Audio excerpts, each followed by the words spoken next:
राजकुमारी रत्नप्रभा। कहा जाता था कि उनके रूप की एक झलक पाने के लिए दूर दूर के राजकुमार अपने राज्य की सीमाएं पार कर आते, मानो किसी अदृश्य आकर्षण ने उन्हें बुलाया हो।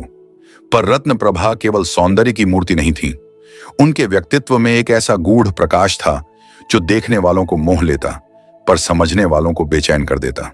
उनकी आंखें सचमुच गहरी झीलों जैसी थीं, शांत पर भीतर अनगिनत रहस्य छिपाए हुए।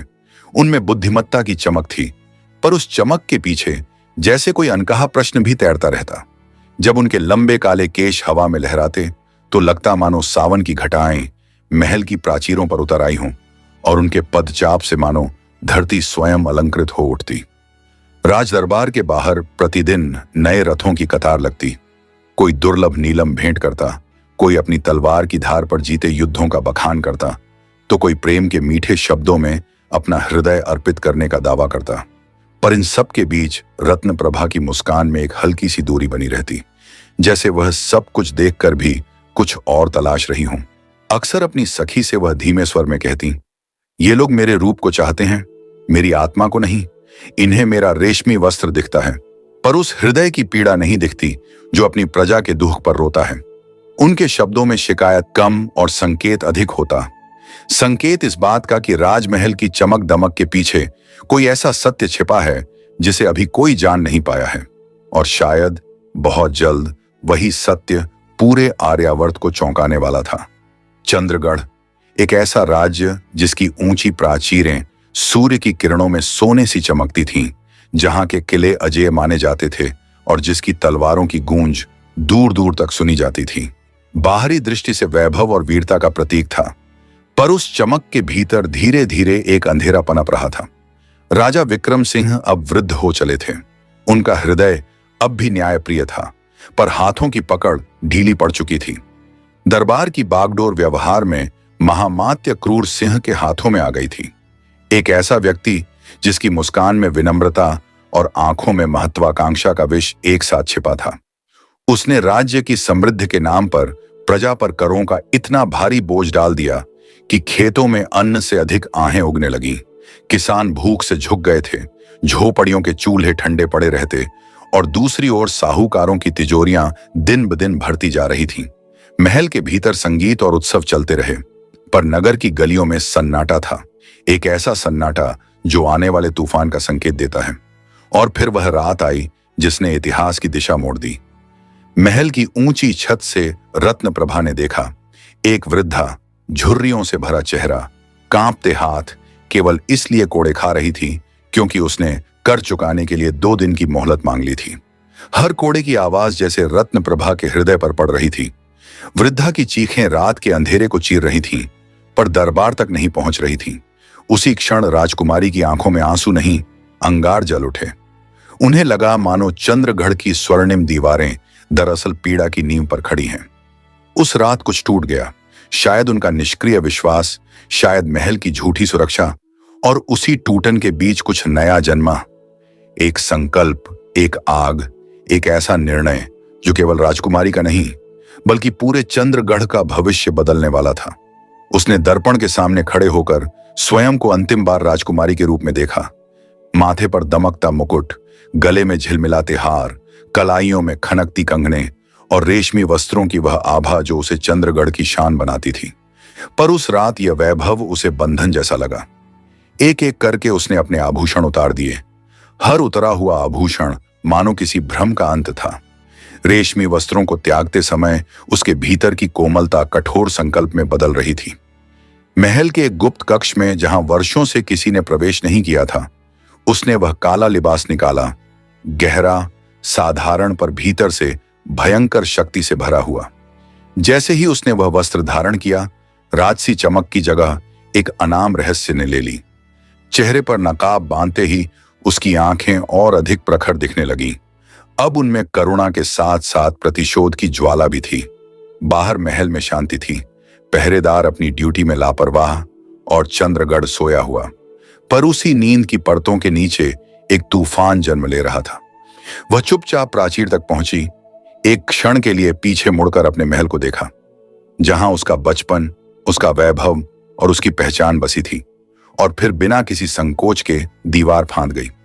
अंधेरा उसे अपने भीतर समेटता चला गया। उस रात कोई राजकुमारी महल से बाहर नहीं निकली थी।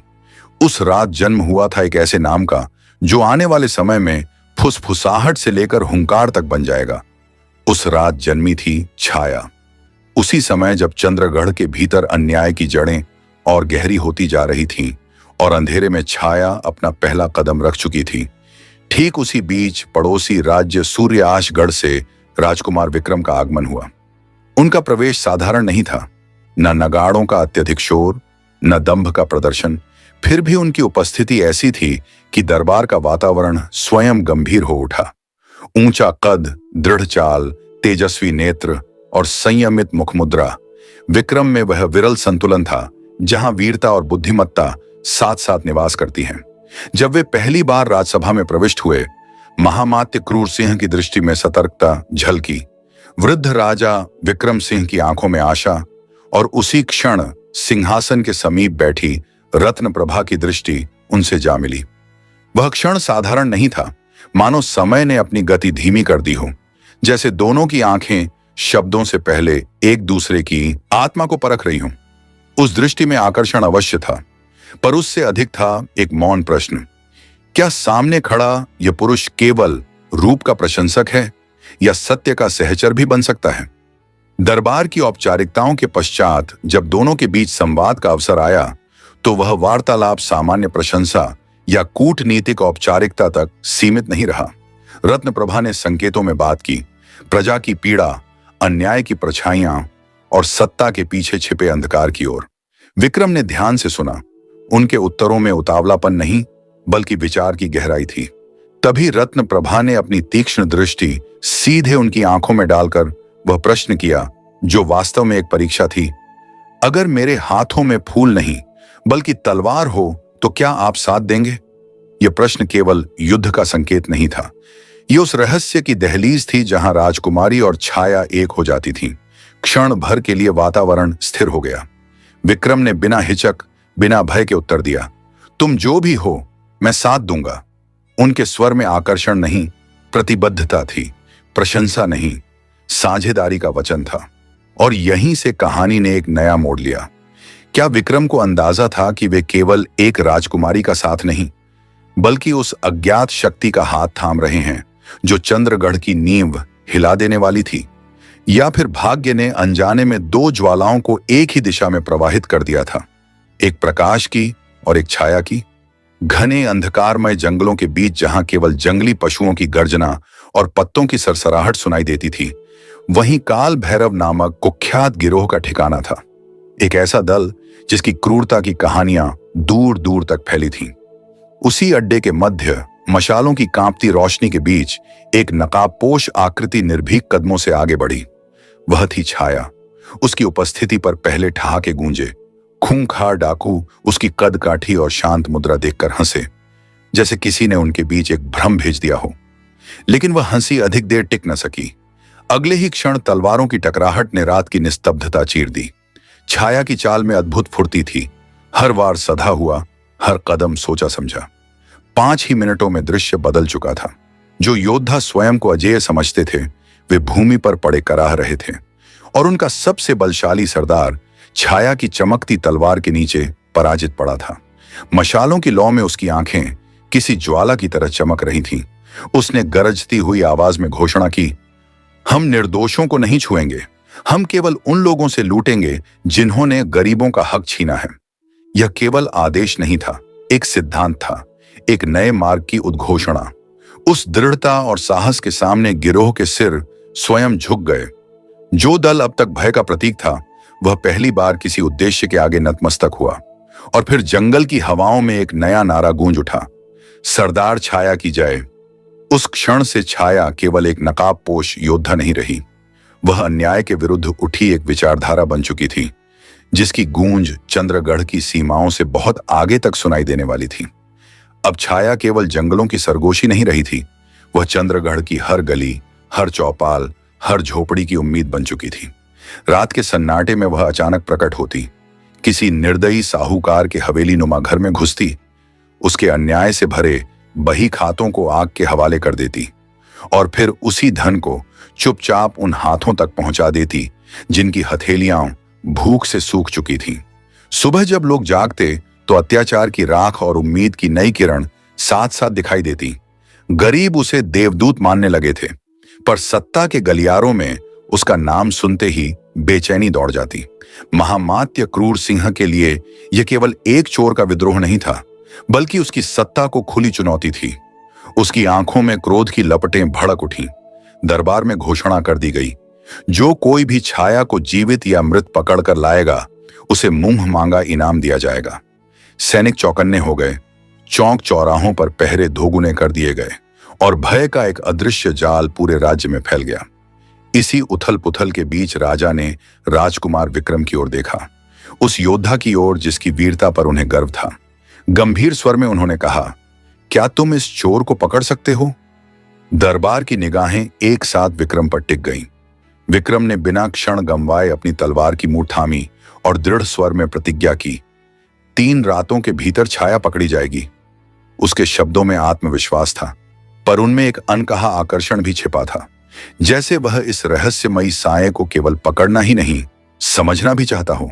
और वहीं उसी दरबार में बैठी रत्न प्रभा का हृदय अनायास कांप उठा। उसके चेहरे पर संयम था, पर भीतर तूफान उमड़ रहा था। वह जानती थी यह केवल एक शिकारी और शिकार की कहानी नहीं बनने वाली। यह टकराव सत्य और भ्रम, प्रेम और कर्तव्य, पहचान और रहस्य के बीच होने वाला था। 3 रातें। क्या इन 3 रातों में उसका राज खुल जाएगा? क्या विक्रम की तलवार उसके खिलाफ उठेगी या उसके साथ? सस्पेंस अब केवल राज्य की गलियों में नहीं, उसके अपने हृदय में भी गहराने लगा था।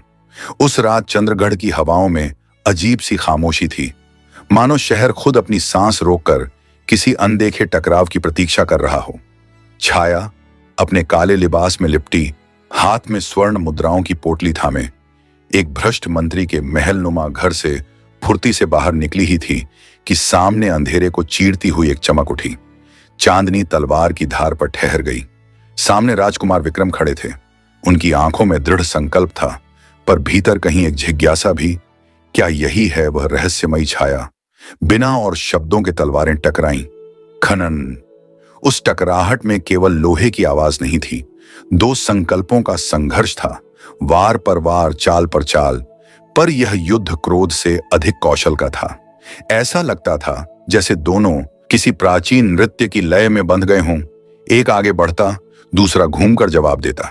एक वार करता, दूसरा मुस्कुराते हुए रोक लेता। विक्रम हैरान थे। यह चोरनी नहीं, प्रशिक्षित योद्धा थी। और छाया को भी पहली बार ऐसा प्रतिद्वंद्वी मिला था जो उसकी हर चाल पढ़ पा रहा था। फिर वह क्षण आया जो नियति ने शायद पहले ही लिख दिया था। एक तेज पैंतरे में छाया का संतुलन बिगड़ा। उसका पांव फिसला और वह पीछे की ओर झुक गई। गिरना निश्चित था, पर उसी पल विक्रम ने तलवार छोड़ फुर्ती से उसकी कमर थाम ली। समय ठहर गया। तलवारों की खनक थम गई। केवल 2 धड़कनों की आवाज बची, जो अब एक दूसरे से टकरा रही थीं। चांदनी में नकाब के पीछे से झांकती उसकी आंखें विक्रम से मिलीं, गहरी, जानी पहचानी, जैसे वह उन्हें पहले कहीं देख चुका हो। उन आंखों में अपराध नहीं था, उनमें आग भी थी और करुणा भी। उस एक क्षण में जैसे युद्ध, पहचान, कर्तव्य, सब कुछ धुंधला पड़ गया और एक अनकहा बंधन उनके बीच जन्म ले चुका था। पर छाया छाया ही थी, बंधने के लिए नहीं बनी थी। अगले ही पल उसने हल्के से खुद को छुड़ाया, विक्रम के हाथ पर एक छोटा सा वार कर दूरी बनाई और अंधेरे में विलीन हो गई, जैसे वह कभी थी ही नहीं। जब धूल बैठी और सन्नाटा लौटा, विक्रम अकेले खड़े थे। उनके हाथ में कुछ अटका था, एक पतला रेशमी धागा जो छाया की कलाई से टूटकर उनकी उंगलियों में रह गया था। वह धागा साधारण नहीं था, उसमें हल्की सी वही खुशबू थी जो उन्हें दिन में महल के उपवन में महसूस हुई थी। विक्रम की आंखों में प्रश्नों का तूफान उमड़ा। क्या यह मात्र संयोग है, या इस साये का चेहरा उस उजली राजकुमारी से जुड़ा है जिसकी मुस्कान उनके मन में घर कर चुकी है? रात बीत गई, पर उस रेशमी धागे ने एक ऐसा रहस्य थाम लिया था जो आने वाली हर सुबह को बेचैन करने वाला था। अगली सुबह महल का उपवन असामान्य रूप से शांत था। पक्षियों की चहचहाहट भी जैसे धीमी पड़ गई थी, मानो वे भी उस अनकहे रहस्य को सुनने की प्रतीक्षा कर रहे हों जो 2 दिलों के बीच झूल रहा था। राजकुमार विक्रम संगमरमर की पगडंडी पर धीमे कदमों से बढ़े। उनके दाहिने हाथ पर सफेद पट्टी बंधी थी। तलवार का वह हल्का सा घाव जो किसी साधारण चोट से नहीं बल्कि एक कुशल योद्धा से मिला था। उसी क्षण सामने से राजकुमारी रत्नप्रभा आईं। आज हल्के गुलाबी वस्त्रों में, मुख पर वही स्वाभाविक शांति, पर आंखों की गहराई में रात का तूफान छिपा हुआ। विक्रम की नजर अनायास उनकी उंगलियों पर ठहर गई। कोमल हाथों पर महीन ताजे कट के निशान जैसे तलवार की पकड़ से पड़े हों। रत्नप्रभा की दृष्टि भी विक्रम की पट्टी पर टिक गई। एक पल को दोनों की सांसें थम गईं। शब्द होंठों तक आए पर लौट गए। राजकुमार, यह चोट? रत्नप्रभा ने सहजता उड़ते हुए पूछा, पर स्वर में हल्की कंपी थी। विक्रम मुस्कुराए। एक साये से भेंट हो गई थी, पर वह साया उतना निर्दयी नहीं था जितना लोग कहते हैं। उनके शब्दों में अर्थ की कई परतें थीं। रत्नप्रभा ने भी उत्तर में कहा, कभी कभी साये उजाले से ज्यादा सच्चे होते हैं। दोनों की आंखें मिली। उस एक क्षण में जैसे स्वीकारोक्ति भी थी और चुनौती भी। वे समझ रहे थे कि रात की तलवारें इन्हीं हाथों ने थामी थीं, कि वह रेशमी धागा और यह घायल उंगलियां किसी संयोग का परिणाम नहीं। फिर भी दोनों चुप थे, क्योंकि सच केवल शब्दों से नहीं, विश्वास से उजागर होता है। उपवन की हवा में अनकही बातों की गूंज थी। वे दोनों जानते थे कि उनके बीच अब केवल आकर्षण नहीं, एक रहस्य भी साझा है, और वह रहस्य ही आने वाले समय की सबसे बड़ी परीक्षा बनने वाला है।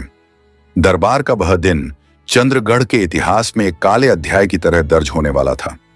महामात्य क्रूर सिंह ने अपनी चालें इतनी महीन बुन रखी थीं कि सत्य भी क्षण भर को भ्रमित हो जाए। पहले एक पकड़ा गया डाकू, जिसकी आंखों में भय था और होंठों पर जबरन ठूंसी गई गवाही, दरबार के बीचों बीच खड़ा किया गया। उसने कांपती आवाज में कहा कि उनकी सरदार कोई और नहीं, स्वयं राजकुमारी रत्नप्रभा हैं। फुसफुसाहटें गूंज उठीं।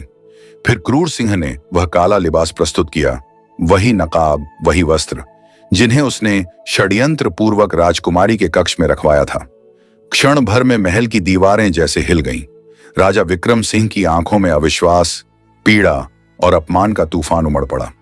सभासद स्तब्ध थे। कुछ की निगाहों में शक, कुछ में भय, कुछ में छिपी हुई संतुष्टि। रत्नप्रभा शांत खड़ी थी। चेहरे पर न पश्चाताप, न आक्रोश, केवल एक अजीब सी दृढ़ता, जैसे वह जानती हों कि यह तूफान अंत नहीं, आरंभ है। क्रूर सिंह की आवाज दरबार में गूंजी, महाराज, राज्य के विरुद्ध सबसे बड़ा षड्यंत्र आपके ही महल से चल रहा था। शब्दों में जहर था, पर प्रमाणों का जाल इतना सधा हुआ कि सत्य स्वयं कैद हो जाए। राजा का हृदय द्वंद्व में टूट रहा था। एक ओर न्याय का सिंहासन, दूसरी ओर अपनी ही संतान। अंततः भारी मन से आदेश दिया गया, राजकुमारी को काल कोठरी में रखा जाए, प्रातः न्याय होगा। जैसे ही सैनिक आगे बढ़े, दरबार में सन्नाटा और गहरा गया। रत्नप्रभा ने एक बार चारों ओर दृष्टि डाली। उन आंखों में भय नहीं, बल्कि कोई गुप्त संकल्प चमक रहा था। उनके कदम जब पत्थर की सीढ़ियों से नीचे उतर रहे थे, तो ऐसा लग रहा था मानो राजमहल का हर पत्थर उनके साथ कराह रहा हो। काल कोठरी का द्वार बंद हुआ। लोहे की जंजीरों की आवाज लंबे गलियारे में गूंजी और चंद्रगढ़ की राजकुमारी अंधेरे में समा गई। पर उस अंधेरे में भी एक प्रश्न जल रहा था, क्या यह सचमुच पराजय थी या किसी बड़े सत्य के उदय से पहले की घनी छाया? काल कोठरी की नमी भरी दीवारों के बीच जब सब कुछ समाप्त सा प्रतीत हो रहा था, तभी लोहे के दरवाजे की चरमराहट ने सन्नाटे को चीर दिया।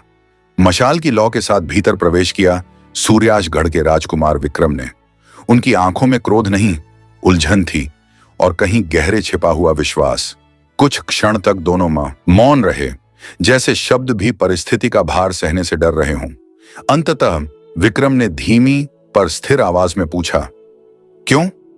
यह क्यों आरोप नहीं था, बल्कि उस सत्य की खोज थी जो उनके हृदय को भीतर से झकझोर रहा था। रत्नप्रभा ने अपनी दृष्टि उठाई। कालकोठरी के धुंधले प्रकाश में भी उनका चेहरा विचलित नहीं था। उन्होंने शांत स्वर में कहा, महल में रेशम की कमी नहीं थी, पर न्याय का अकाल था।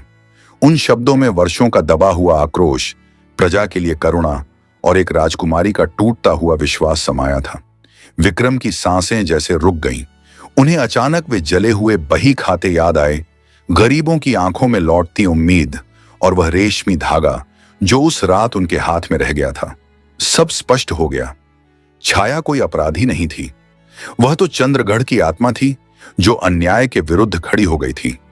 क्षण भर में रत्नप्रभा ने अपनी बेड़ियों को खोला, मानो वे केवल लोहे की नहीं, झूठ के बंधन हों। उन्होंने पास छिपा काला नकाब उठाया और अपने चेहरे पर बांध लिया। मशाल की लौ में वह दृश्य किसी युगांतकारी सत्य की तरह चमक उठा। अब राजकुमारी और छाया अलग नहीं थीं, दोनों एक ही थीं। विक्रम ने कुछ नहीं कहा। उन्होंने धीरे से अपनी तलवार निकाली और उसे रत्नप्रभा के चरणों में रख दिया। मैं राजकुमार नहीं, उनकी आवाज में समर्पण था, तुम्हारा सिपाही बनूंगा। यह प्रेम का इजहार नहीं था, यह विचारों का मिलन था। यह वह क्षण था जहां सत्ता से बड़ा सत्य था और पद से बड़ा उद्देश्य। काल कोठरी की अंधेरी दीवारों के बीच एक नई प्रतिज्ञा जन्म ले चुकी थी। अब प्रश्न यह नहीं था कि छाया पकड़ी जाएगी या नहीं। प्रश्न यह था कि जब न्याय स्वयं तलवार उठा ले तो अन्याय कितने दिन टिकेगा। आधी रात का समय था। महल की ऊंची प्राचीरों पर फैली चांदनी शांत दिखाई दे रही थी, पर भीतर कहीं गहराई में एक तूफान आकार ले रहा था। महल के गुप्त तहखाने का भारी दरवाजा धीरे धीरे खुला। भीतर मशालों की पीली रोशनी कांप रही थी और उसी कांपती लौ में चमक रहा था चोरी का सोना। संदूक पर संदूक भरे जा रहे थे। महामात्य क्रूर सिंह स्वयं वहां खड़ा था, अपने विश्वास पात्र सैनिकों को आदेश देता हुआ। उसका चेहरा संतोष से भरा था, मानो वर्षों से बुना गया षड्यंत्र अब पूर्ण होने जा रहा हो। उसे विश्वास था कि कोई नहीं जानता, कोई नहीं देख रहा। लेकिन वह भूल गया था, सत्य देर से आता है, अंधा नहीं होता। उसी क्षण तहखाने के दूसरे छोर से एक छाया उभरी।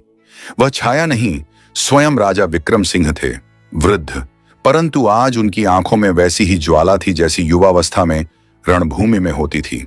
उनके साथ थे विक्रम और नकाब पहने रत्नप्रभा। कुछ पल के लिए समय ठहर गया। क्रूर सिंह के चेहरे से रंग उड़ गया। उसके होंठ हिले, पर शब्द बाहर ना आ सके। राजा ने अपने कांपते हाथ से उस सोने की ओर संकेत किया जो प्रजा के रक्त पसीने से निचोड़ा गया था। यही है तुम्हारा न्याय? उनकी आवाज भारी थी, पर उसमें टूटन से अधिक आक्रोश था। सत्य अब छिप नहीं सकता था। क्रूर सिंह ने एक क्षण के लिए घुटने टेकने का अभिनय किया, फिर अचानक तलवार खींच ली। उसके इशारे पर सैनिकों ने चारों ओर से घेर लिया। तहखाना रण क्षेत्र बन गया। मशालें गिर पड़ी, चिंगारियां उड़ी और तलवारों की टकराहट से गूंज उठी पत्थर की दीवारें। एक ओर विक्रम थे। उनकी तलवार में गति नहीं, स्थिरता थी। हर वार सटीक, हर प्रहार में प्रशिक्षण और संकल्प। दूसरी ओर रत्नप्रभा अब छाया नहीं, बिजली थी। उनका काला लिबास अंधेरे में विलीन होता और अगले ही पल कोई सैनिक भूमि पर गिर चुका होता। उनकी फुर्ती ऐसी थी जैसे तूफान दिशा बदल रहा हो। दोनों पीठ से पीठ मिलाकर लड़े, बिना बोले पर पूर्ण विश्वास के साथ। क्रूर सिंह पीछे हटता गया, पर उसकी आंखों में अभी भी छल था। उसने अंतिम वार के लिए छलांग लगाई, सीधे राजा की ओर। उसी क्षण विक्रम ने तलवार रोक ली और रत्नप्रभा की कटार उसकी कलाई पर बिजली की तरह गिरी। तलवार छूट गई। अगले ही पल विक्रम की धार उसकी गर्दन पर थी। तहखाने में सन्नाटा छा गया। क्रूर सिंह पराजित था। वर्षों का अत्याचार, छल और लालच उसी पत्थर की भूमि पर धूल में मिल गया। सैनिकों ने हथियार डाल दिए। राजा ने पहली बार अपनी पुत्री को उस रूप में देखा, केवल राजकुमारी नहीं बल्कि राज्य की रक्षक के रूप में। चंद्रगढ़ की हवा बदल चुकी थी। अब प्रश्न यह नहीं था कि सत्ता किसके हाथ में है। प्रश्न यह था कि क्या न्याय अंततः सिंहासन पर बैठेगा। भोर की पहली किरण जब चंद्रगढ़ की प्राचीरों पर पड़ी तो वह केवल एक नए दिन की शुरुआत नहीं थी, वह एक नए युग का उदय था। रात के रक्त रंजित संघर्ष के बाद महल के प्रांगण में एक गंभीर सभा बुलाई गई। प्रजा, दरबारी, सैनिक सब उपस्थित थे और उसी सभा के मध्य राजा विक्रम सिंह अपने सिंहासन से उठे। उनका चेहरा थका हुआ था, पर आंखों में पहली बार वर्षों बाद स्पष्टता थी। उन्होंने स्वीकार किया, अंधविश्वास और लापरवाही ने मुझे सत्य से दूर कर दिया। मैं न्यायप्रिय था पर सतर्क नहीं रहा। मेरी चुप्पी ने अत्याचार को जन्म दिया। दरबार में सन्नाटा छा गया। किसी ने कभी राजा को इस प्रकार अपनी भूल स्वीकार करते नहीं देखा था। वह क्षण केवल एक राजा का आत्मस्वीकार नहीं था, वह सत्ता के अहंकार के टूटने का क्षण था। फिर उन्होंने सबके सामने रत्नप्रभा की ओर देखा। अब वह केवल राजकुमारी नहीं थी, बल्कि वह शक्ति थी जिसने राज्य को आईना दिखाया था। उनके काले लिबास की कथा अब रहस्य नहीं रही थी। छाया का नाम अब भय का प्रतीक नहीं, न्याय का प्रतीक बन चुका था। राजा ने घोषणा की कि छाया का गिरोह, जिसे कभी जंगलों का विद्रोही समझा गया था, अब शाही रक्षक दल का हिस्सा होगा। वही योद्धा जिन्होंने अन्याय के विरुद्ध तलवार उठाई थी, अब राज्य की रक्षा करेंगे, खुले आकाश के नीचे, सम्मान के साथ। जंगलों में गूंजने वाली आवाज, सरदार छाया की जय, अब महल के प्रांगण में सम्मान पूर्वक दोहराई गई। प्रजा की आंखों में आश्चर्य था, फिर विश्वास और अंततः उल्लास। किसानों ने पहली बार राहत की सांस ली। साहूकारों की तिजोरियों के बजाय अब खेतों की हरियाली चर्चा का विषय बनने लगी। करों में कमी की घोषणा हुई, लूटे गए धन से अनाज के भंडार भरे गए, विधवाओं और वृद्धों के लिए सहायता की व्यवस्था की गई। उत्सव हुआ, पर वह सोने चांदी के प्रदर्शन का नहीं था, वह नृत्य और संगीत का नहीं, बल्कि संतोष और गर्व का उत्सव था। दीप जलाए गए, पर वे केवल महल की शोभा के लिए नहीं, बल्कि उस सत्य की ज्योति के प्रतीक थे जिसने अंधकार को पराजित किया था। विक्रम प्रांगण में खड़े थे, उनकी दृष्टि रत्न प्रभा पर थी। दोनों के बीच अब कोई रहस्य नहीं था। वह धागा जो युद्ध की रात विक्रम के हाथ में रह गया था, अब उनके संबंध का प्रतीक बन चुका था। विश्वास का, समानता का और उस साझेदारी का जिसमें सत्ता नहीं, उद्देश्य सर्वोपरि था। चंद्रगढ़ ने उस दिन सीखा, सिंहासन की चमक स्थायी नहीं होती, पर न्याय की रोशनी अमर होती है। और उस सुबह इतिहास ने यह दर्ज किया कि उस राज्य में उत्सव किसी राजा की विजय का नहीं, न्याय की जीत का था। कुछ समय बीता और जैसे तूफान के बाद आकाश साफ होता है, वैसे ही चंद्रगढ़ और सूर्याशगढ़ के संबंधों में एक नई रोशनी उतर आई। पहले जहां सीमाएं थीं, वहां अब सेतु बनने लगे। राजनैतिक संधियां केवल कागज पर नहीं, हृदयों में भी लिखी गईं। दो राज्यों का मिलन केवल सत्ता का विस्तार नहीं था, वह विश्वास, समान आदर्शों और न्यायपूर्ण भविष्य का वचन था।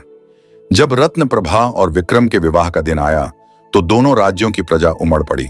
महल दीपों से सजा था, आकाश में पुष्प वर्षा हो रही थी और शंखनाद के साथ वैदिक मंत्र गूंज रहे थे। पर उस वैभव के बीच भी एक अनोखी गंभीरता थी, क्योंकि यह केवल दो व्यक्तियों का मिलन नहीं था, यह दो विचारधाराओं का संगम था। रत्न प्रभा दुल्हन के रूप में अलौकिक लग रही थी। लाल रेशमी परिधान, स्वर्ण आभूषण और आंखों में वही तेज जो कभी छाया बनकर अंधकार को चुनौती देता था। विक्रम राजसी वस्त्रों में थे, पर उनकी दृष्टि में वह विनम्रता थी जो एक सच्चे योद्धा में होती है। अग्नि के समक्ष जब दोनों ने फेरे लिए, हर मंत्र के साथ मानो एक नया संकल्प जन्म ले रहा था, धर्म का, समानता का और प्रजा के प्रति अटूट निष्ठा का। 7वें फेरे के समय रत्न प्रभा हल्के से मुस्कुराई। वह मुस्कान सौम्य थी, पर उसमें वही दृढ़ता छिपी थी जिसने कभी अत्याचार को चुनौती दी थी। उन्होंने धीमे स्वर में कहा, रानी बनूंगी, पर अगर अन्याय हुआ तो छाया फिर जागेगी। उनके शब्दों में न कोई अहंकार था, न विद्रोह, केवल कर्तव्य की प्रतिज्ञा थी। विक्रम ने उनकी ओर देखा। उस क्षण उनके बीच कोई राजसी औपचारिकता नहीं थी, केवल दो समान आत्माओं का संवाद था।